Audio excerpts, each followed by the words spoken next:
నమస్తే Nellore, this is yours Remo. 4 సంవత్సరాలు కష్టపడి ఒక సినిమాని మన నెల్లూరు వాస్తవ్యులు దాంట్లో మొత్తం యాక్ట్ చేసిన టెక్నీషియన్స్ దగ్గర నుంచి ఆర్టిస్ట్ల దగ్గర నుంచి ప్రతి ఒక్క లొకేషన్ కూడా నెల్లూరులో షూట్ చేయడం జరిగింది. ఆ మూవీ పేరే మోస్ట్ ట్రెండింగ్ ఆఫ్ నెల్లూరు, గల్లీ గ్యాంగ్స్టర్స్ #GGS. సో ఆ టీంతో ఈరోజు మనము ఇంటర్వ్యూలో ఉన్నాము. సో ఒక్కసారి వాళ్ళతో చిట్ చాట్ చేసి వాళ్ళ ఎక్స్పీరియన్సెస్, ఆ మూవీకి వాళ్ళు పడ్డ కష్టం, ఆ మూవీ వాళ్ళకు వచ్చిన రెస్పాన్స్ ఎలా ఉంది, #GGS ఫుల్ ఫామ్ ఏంటి, అసలు ఎందుకు ఈ సినిమాకి ఇంత క్రేజ్ వచ్చింది, మొన్న రిలీజ్ అయిన ట్రైలర్తో ఒక ట్రెండ్ సృష్టించిన 4 క్యారెక్టర్లు అందులో ఉన్నాయి. సో హలో గల్లీ గ్యాంగ్స్టర్స్ టీమ్, ఎలా ఉన్నారు? బాగా ఇంటర్వ్యూస్ లో ప్రమోషన్స్ లో బాగా బిజీగా ఉన్నట్టున్నారు. సో ఎప్పుడు జూలై 26 కదా సినిమా రిలీజ్. అంటే శోభన్ బాబు అని మిమ్మల్ని చూసి పెట్టారా, లేదంటే డైరెక్టర్ అంటే క్యారెక్టర్ డిమాండ్ చేసిందా, మీరు డిమాండ్ చేశారా? ప్రతి ఒక్కటి కర్మ క్రియ అంతా మా డైరెక్టర్ వెంకటేష్ పడిపోయి రింగ్ ఉందిగా సినిమాలో, అయ్యో ఖచ్చితంగా ఆ రింగ్ ఫ్యాన్స్ ఎక్కువ. వెంకటేష్ కొండపోగ వల్ల సినిమా ఆగిపోయింది కంప్లీట్ గా. అసలు వెంకటేష్ కొండపోగ సినిమాలో లేడు, అసలు సినిమా నుంచి డైరెక్టర్ గా అతని కార్డ్ అవుట్. ఎందుకు ఈ రూమర్స్ ఎందుకు వచ్చాయి? అంటే నాకు తెలిసినంత వరకు ఒక మనిషి టాలెంట్తో కొట్టలేనప్పుడు ఎదుటి మనిషి వాడిని బ్లేమ్ చేయడానికి చిలపొకలు అల్లుతాడు. దానికి మేజర్లీ వచ్చేది ఏంటంటే వాడికి ఏం రాదు, వాడు ఏం చేయలేడు, లేకపోతే వాడి దగ్గర ఏం లేదు, లేకపోతే in case final immatured persons final వాడేది క్యాష్ వాడతారనమాట. సో టాలెంట్ని కొట్టలేనప్పుడు ఇవన్నీ ఆయుధాలుగా చేసుకుని ఎదుటి మనిషిని బ్లేమ్ చేసి, లేకపోతే ఓడుకున్న సర్కిల్లో మాటలు వినే వాళ్ళ దగ్గర ఒక 3 పెగ్గులో 4 పెగ్గులు ఎక్కువ పోసి మ్యాన్స్నస్ బ్రాండ్ ఇలాంటివి సో ఈ పొక్కలు క్రియేట్ చేస్తారు. అంటే నేను ఒకటి నమ్ముతాను, ఎప్పుడైనా నాకు తెలిసినంత వరకు నా గురించి ఆలోచించే వాళ్ళు వాళ్ళ లైఫ్ గురించి ఆలోచించుకోండి, యారికి మంచి సినిమాలు తీసుకెళ్ళలేము. అలా జరిగితే వాళ్ళు జనాలు ఎందుకు అయ్యారు చెప్పండి. సో వీలైనంత వరకు నా మీద ఎన్ని పుకార్లు వచ్చినా, లేకపోతే నన్ను ఎంతమంది బ్లేమ్ చేసినా, నా టార్గెట్ ఒకటే, నన్ను ఒకటి ప్రొడ్యూసర్ గారు నమ్మారు, యాక్టర్స్ గుడ్ ఆర్ బ్యాడ్ నమ్మి వచ్చారు, ట్రావెల్ చేశారు. ఈ సినిమా నా చేతికి వచ్చింది, ఈ సినిమాని ఎలా బయటపడేయాలి, దానికోసం అవసరం వస్తే KGF డైలాగ్లో చెప్తారు, ఏంది స్వార్థపరుణ్ అవుతా, క్రిమినల్ అవుతా. సో ఆ విధంగా చాలా రకాలుగా చాలా పాత్రలు పోషించాను. ఇప్పుడు ఫైనల్ ఈ సినిమా బయటకు వస్తుందండి, దానికి హ్యాపీ. ఏ మనిషి నేను ఎప్పుడు బ్లేమ్ చేయను, ఎందుకంటే వాళ్ళ మైండ్ సెట్ లేకపోతే వాళ్ళకున్న ప్రాబ్లమ్స్, ఇబ్బందులు, సో నా వల్ల కమ్యూనికేషన్ గ్యాప్ ఇలాంటివన్నీ ఆలోచించుకొని లైట్ తీసుకుంటారు. మిమ్మల్ని అడుగుతా ఉంటే వెనకాల ఒక అతను బాగా కోప్పడుతున్నట్టు, ఈడేంటి ఇలాంటి ప్రశ్నలు అడుగుతా ఉన్నాడు అని చాలా సీరియస్గా ఆలోచిస్తున్నారు. ఒకసారి మల్లెపూల ఆయన దగ్గరికి వెళ్ళిపోదాం. అదే సారీ బ్రో, అదేంది కాగడాల దగ్గరికి వెళ్ళిపోదాం. ఓకే, ఎప్పుడైనా శోభన్ బాబు గారి మల్లెపూలు ఏదో కాగడాలు ఏదో ఒక రోజు మల్లెపూలు అవుతాయి. ఓకే, కాగడాల శోభన్ బాబు గారు. ఓకే భయ్యా, ఎలా ఉంది జర్నీ వెంకటేష్ కొండపోగుతో? వెంకటేష్తో జర్నీ కొద్దిగా కాంప్లికేటెడ్ అండి. ఎందుకు కాంప్లికేటెడ్ అని చెప్పంటే, సీరియస్లీ పర్ఫెక్షన్ కోసం ప్రాణం ఇచ్చేస్తాడు, ప్రాణం తీసే అవకాశం లేక తీయడంతే. ఓకే, వాస్తవానికి. సో సీరియస్లీ నాకు అంటే ఎలా చెప్పాలంటే, ఈజ్ ఎ పర్ఫెక్ట్ పర్సన్. అంటే తను డ్రింకర్ కాదు, ఉమనైజర్ కాదు, ఇంకోటి కాదు. అది నేను ఏ రోజు కూడా అతన్ని ఆ కోణంలో చూడలేదు, కనపడలేదు ఇప్పుడు నాకు. పలాస నుంచి అసలు ఏ నమ్మకంతో వెంకటేష్ కొండపోగు నువ్వు నమ్మి గల్లీ గ్యాంగ్స్టర్స్ కోసం ఈ 4 ఏళ్ళు కష్టపడ్డావు? అంటే మామూలుగా నాకు చిన్నప్పటి నుండి సినిమాలు అంటే ఇష్టం. అంటే సినిమాలో ఒక పెద్దగా మంచి కొరియోగ్రాఫర్గా మీకు సుధా చంద్రన్ గురించి మీకు తెలిసే ఉంటుంది, మయూరి సుధా చంద్రన్ గురించి. నేను ఆవిడని ఇన్స్పిరేషన్స్గా తీసుకొని నేను ఇండస్ట్రీలోకి వెళ్ళడం జరిగింది. ఫోటోగ్రాఫర్ నుంచి యాక్టర్గా అవ్వడానికి కారణం ఏంటి? ఈ మధ్య నేను పాటలు కూడా విన్నా, కర్రోడు అని ఒక సాంగ్ వచ్చింది, అది నీ మీదేనా సాంగ్? అది సినిమా తర్వాత తెలుస్తుంది. సినిమా తర్వాత. సరే, ఆ కర్రోడ్ క్యారెక్టర్ నీకు చెప్పినప్పుడు నువ్వు కొరియోగ్రాఫర్వి, యాక్టర్గా ఎప్పుడు చేయలే, నీకేం భయం అనిపించలేదా సెట్స్లో వీళ్ళందరి ముందు నటించడం? అసలు మార్నింగ్ షూట్ ఉంది, నైట్ వరకు నేనే కర్రోడ్ని అవుతాననే విషయం ఎవరికీ తెలియదు. నాకు తెలియదు. నీకు తెలియదు, సర్ప్రైజ్ ఇచ్చారు. నైట్ తెలిసింది. రాత్రి నిద్రపోయి ఆ రోజు లేదు, అంటే పేపర్ ఇచ్చారు. అంటే ఇప్పుడు గల్లీ గ్యాంగ్స్టర్స్ పోస్టర్స్ రిలీజ్ అయిన దగ్గర నుంచి, ట్రైలర్ రిలీజ్ అయిన తర్వాత నుంచి, ఈవెన్ మేము కూడా నేను ఒక హీరోలానే చూస్తున్నాం. ఎందుకంటే అప్పటి వరకు మా పర్స్పెక్టివ్ వేరుగా ఉంటుంది, ఇప్పుడు వేరుగా ఉంటుంది. ఆ సినిమాలో చూస్తే ట్రైలర్లో కొన్ని సిచ్యువేషన్స్ ఉన్నాయి భయ్య. శ్మశానంలో పుర్రలు పట్టుకుంటూ ఎలా అంటే మీ డైరెక్టర్ చెప్పాడని నువ్వు ఏది పడితే అది చేసేస్తావా, లేదంటే నీకు ఆ క్యారెక్టరైజేషన్ నచ్చిందా? క్యారెక్టరైజేషన్ అయితే నాకు చాలా బాగా నచ్చింది. నేను స్క్రిప్ట్ అంతా చదివాను. వన్స్ నేను మూవీ చేద్దామని కమిట్ అయిన తర్వాత యాక్చువల్గా నా క్యారెక్టర్ తప్పెట్లు కాదు, వన్ ఆఫ్ ది లీడ్ అయితే కూడా కాదు, వేరే క్యారెక్టర్కి ఏదో అనుకున్నారు. ఆ క్యారెక్టర్ ఏంటనేది ఇప్పుడు కూడా మా వెంకీ చెప్పలేదు. తర్వాత వేరే వేరే రీజన్స్ వల్ల ఒక మూవీ స్టార్ట్ చేస్తామనే 2 months బిఫోర్ నాకు ఇట్లా లీడ్ ఉంటుంది చేయాల్సి వస్తుందని స్క్రిప్ట్ చేతిలో పెడితే ఫస్ట్లీ నేను అది చదువుతున్నప్పుడు కానీ మిగతా క్యారెక్టర్స్ పేర్లు ఇప్పుడు మీరు ఇంటర్వ్యూస్లో కొన్ని ఇంటర్వ్యూస్లో ఆల్రెడీ చెప్పాం, చెత్తోడని, కర్రోడని, తప్పెట్లు, గాంధీ. సో ఈ పేర్ల మీదే సగం ఇంట్రెస్ట్ పుట్టింది నాకు. ఇలాంటి పేర్లు దాదాపు నేను చూసిన చిన్నప్పటి నుంచి చాలా సినిమాలు చూస్తుంటాను, సినిమాల మీద పిచ్చి ఎక్కువ. ఇలాంటి రా కంటెంట్ కానీ ఇలాంటి ఒరిజినాలిటీ కానీ ఈ మధ్య నేను చూసింది లేదు.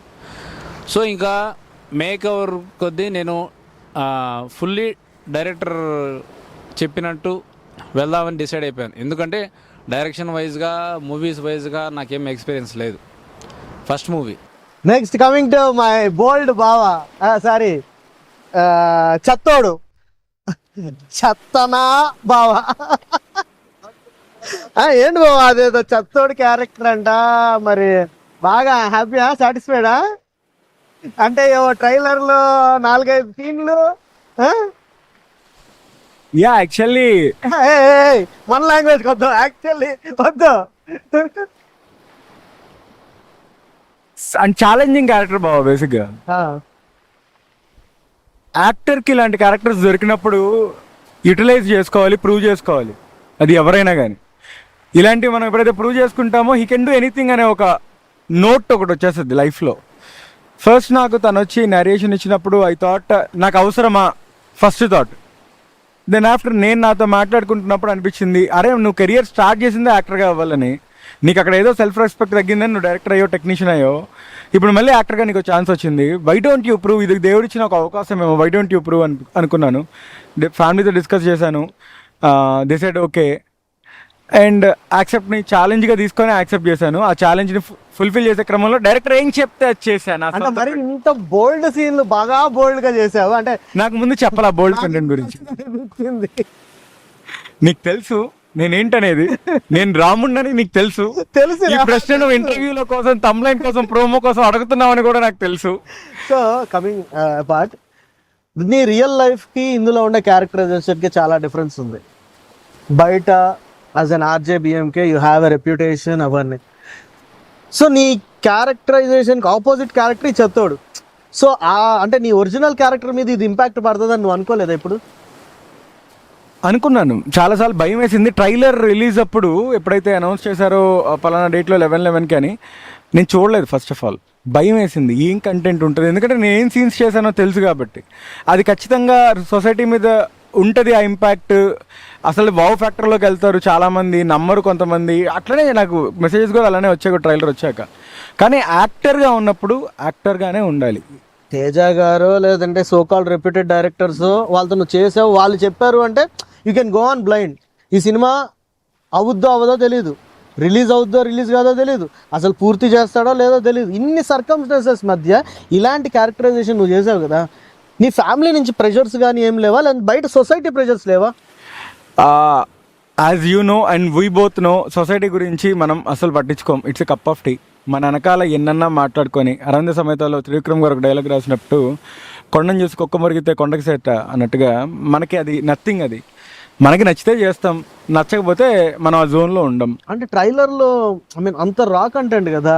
సి బాగా ట్రైలర్లో కొంచెం సినిమాలో చాలా ఉంది. అవునా?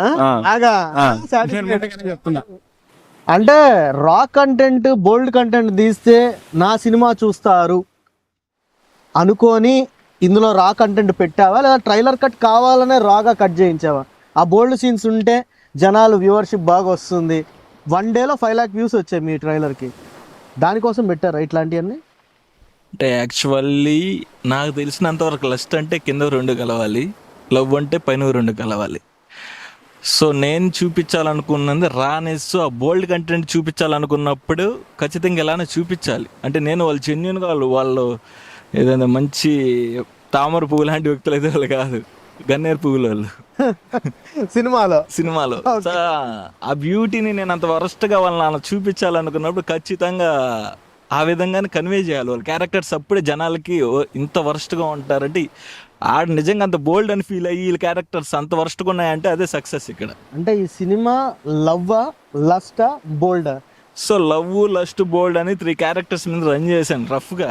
జస్ట్ కొంతవరకే వాడతాం హీరోయిన్స్ని క్యారెక్టరైజేషన్లో. మెయిన్లీ అమ్మాయిల గురించి కాదండి కదా, గల్లీ గ్యాంగ్స్టర్స్ గురించి. పాతకాలంలో సినిమాల్లో పాటలు అంటే హీరో హీరోయిన్ లిప్లాగలు పెట్టుకుంటే మధ్యలో పూలు వచ్చేస్తాయి, అవి వస్తాయి. కొన్ని రోజులకి రొమాన్స్ అంటే కనీసం ఆమె వేసుకుని ఇస్త్రీ చీర కూడా నలగదనమాట. ఊరినట్టు వెళ్తాడు, సొక్కేటట్టు చెమట అనుకుంటాడు. కొన్ని రోజుల తర్వాత పెదాలు పైన కిస్ చేసుకున్నాయి, తర్వాత స్మూచ్ వచ్చింది. సో రొమాన్స్ అనేది నేను ఖచ్చితంగా చూపిస్తే అది గొప్పదనం ఇలా చెప్పట్లేదు నేను. మళ్ళీ నా కథకి, నా విజన్కి ఆ వర్స్ట్ క్యారెక్టర్స్ని ఎంతవరకు నేను కన్వే చేయాలి, ప్రొజెక్ట్ చేయాలి. సో కావాలని వాళ్ళు అంత వర్స్ట్ క్యారెక్టర్స్ అంత బోల్డ్గా బిహేవ్ చేస్తారు. సెన్స్ లేదు వాళ్ళకి. ఫస్ట్ ఆఫ్ ఆల్ వాళ్ళు బాగా చదువుకొని ఏదో మంచి విక్రమసింహపురి యూనివర్సిటీలో డిగ్రీ పట్టా కాదు వాళ్ళు. సో చాలా బోల్డ్, కామన్ సెన్స్ లేదు ఫస్ట్ ఈ క్యారెక్టర్స్ చేసిన వాళ్ళకి. సో కామన్ సెన్స్ మాత్రమే ఉంది వాళ్ళకి. సో ఆ క్యారెక్టర్స్ అలా ప్లే చేయాలి, అలా ఉండాలి. నేను రాసుకున్న అక్షరాలకు తగ్గట్టు వాళ్ళకి ఆత్మను పోసాను అంతే. ఈ సినిమా కోసం ఆ మధ్య కాలంలో మీరు స్విగ్గీ డెలివరీ బాయ్గా, జొమాటో డెలివరీ బాయ్గా కూడా మారారని విన్నా. ఆ కథ, ఆ జర్నీ ఎందుకు? ఐ మీన్ యాక్చువల్లీ ఏంటంటే ఇక్కడ నేను ఈ సినిమా ప్రొడక్షన్లో ఉన్నప్పుడు ప్రొడ్యూసర్ గారు చాలా సపోర్ట్ చేశారు, చాలా అమౌంట్ పెట్టారు. అప్పటికి కొన్ని మేనేజ్ చేయడానికి 2.5 లక్షల నుంచి 3 లక్షలు నా పర్సనల్ అమౌంట్ పడిపోయింది. సో దాన్ని కరెక్ట్గా యూజ్ చేశారా లేకపోతే మిస్లీడ్ చేశారా అనేది వాళ్ళకే తెలియాలి. సో దానికి అప్పులు కట్టడానికి ఎట్టయినా కొంచెం కొద్ది వరకు కోలుకోవాలి కదా. అందుకని చెప్పి నాకు అప్పటికి వేరే సినిమాకి నేను చిన్న రైటర్గా, చిన్న సపోర్టింగ్ డైరెక్టర్గా వెళ్ళి అక్కడ వచ్చిన డబ్బుతో ఒక బైక్ తీసుకున్నాను. ఆ బైక్ను కూడా చాలా రకాలుగా అనుకున్నారు వ్యక్తులు. ఆ బైక్ తీసుకొని దాంతో ఆల్మోస్ట్ 2.5 years నేను జొమాటో చేశానండి. సో చాలా అంటే నాకు మ్యాక్సిమం జొమాటో చేసేటప్పుడు చాలా స్టోరీలు కూడా రాసాను ఆ ఫ్రస్ట్రేషన్లో, ఆ గ్యాప్లో జొమాటో స్టోరీస్. సో అవి ఇంకా కల్ట్ మూవీస్ ఉంటాయి. అంటే అక్కడ నా ఎమోషన్కి అక్కడ యాక్షన్ కూడా తోడైంది, బాగా ఫ్రస్ట్రేషన్ కూడా తోడైంది. అంటే నేను చూసిన వెంకటేష్ కొండపోకు మార్నింగ్ నుంచి ఈవినింగ్ దాకా యాక్షన్ కట్, మళ్ళీ నైట్ రాగానే జొమాటో ఆర్డర్ రావటం, వెళ్ళిపోవటం. ఎలా మేనేజ్ చేయగలిగా? అంటే ఎవరికైనా కానీ సినిమాలో చేయగానే నేను డైరెక్టర్ అయిపోయా, రిలీజ్ అయినా అవ్వకపోయినా నేను యాక్టర్ అయిపోయా, నా నెక్స్ట్ కెరియర్ ఇది అనుకుంటారు. ఎందుకు అంత లోకి వెళ్ళిపోవటం? ఆ స్టేజ్ ఈ స్టేజ్ మేనేజ్ ఎలా అయింది? అంటే ప్రతి మనిషి నాకు తెలిసినంత వరకు ఒక పూర్గా బతకడానికి కానీ, రిచ్గా బతకడానికి కానీ ఆడ బ్యాక్గ్రౌండ్ అనేది చాలా ఉంటుంది. నాకు 1000 కోట్లు ఉండి నా ఫైనాన్షియల్ స్టేటస్ ఉంటే మ్యాక్సిమం నేను ఇలా ఉండకపోవచ్చు. ఒకవేళ బాగా రిచ్ వాడికి డబ్బు ఉన్నవాడు పూర్గా బతకడానికి ఉండదు. సో అంటే ఏదైనా వాళ్ళ బ్యాక్గ్రౌండ్, ఫైనాన్స్ స్టేటస్ నుంచి వాళ్ళ యాటిట్యూడ్ అనేది ఉంటుంది. అంటే ఇప్పటికి ఈ రోజుకి కూడా మా ఇంట్లో మా అమ్మ నాన్న వీలైనంత వరకు వాళ్ళ కష్టంతో నేను నడుస్తున్నాను. రీసెంట్గా కూడా ఒక మాట నేను కొంచెం ఫ్రస్ట్రేటెడ్ కానీ, డిస్టర్బెన్స్ కానీ వాళ్ళకి అనిపించిందా ఏమో నాకు తెలియదు. కానీ ఈ సినిమా పోయినా, హిట్ అయినా, ఫ్లాప్ అయినా, జనాలు ఏమనుకున్నా కానీ నెక్స్ట్ సినిమా అయితే నువ్వు ఖచ్చితంగా చెయ్యాలి. సో దీన్ని వదలొద్దు. అంటే ఒక డబ్బులుండి లేకపోతే ఫైనాన్షియల్గా సెటిల్ అయిన ఫ్యామిలీ నుంచి కూడా, అమ్మ నాన్న నుంచి కూడా ఈ మాట రావడం చాలా కష్టం. కానీ వాళ్ళు ఇప్పటికి స్ట్రగుల్ అవుతా కూడా, ఎందుకంటే నా మీద అంత నమ్మకం ఉంది. నాకు మైండ్ డైవర్షన్ చేసుకొని పిచ్చి వేషాలు, పిచ్చి అలవాట్లకు నేను పోను వీలైనంత వరకు.